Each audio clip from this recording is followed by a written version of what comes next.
জয় গুরু বন্দে পুরুষোত্তমম। শ্রী শ্রী ঠাকুরকে বিমলদা বলছেন, অনেক মহাপুরুষের নামের আগে দুটো শ্রী বসান সম্বন্ধে আপনি তোলেন। তাদের ধারণা ওতে তাদিগকে দূরে ঠেলে দেওয়া হয়, এই সম্বন্ধে আপনি কি বলেন? শ্রী শ্রী ঠাকুর বলছেন, যে যেমন পছন্দ করে সে করুক তেমন, এবং সেই সম্পদ তাই বিহিত শ্রদ্ধা মানুষকে কখনো বঞ্চিত করে না।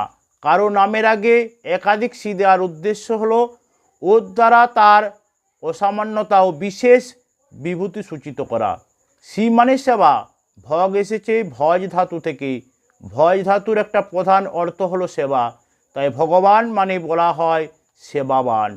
সত্তা সম্বর্ধনী সেবা অর্থাৎ পরিপালন, পরিপোষণ ও পরিরক্ষণেই তার জীবন বৈশিষ্ট্য। তিনিই ভগবান। যিনি এই সেবা বৈশিষ্ট্য সম্পন্ন, তিনিই হলেন মানুষের মুখ্য সেবনীয় অর্ঘনীয় মানুষ ভগবান।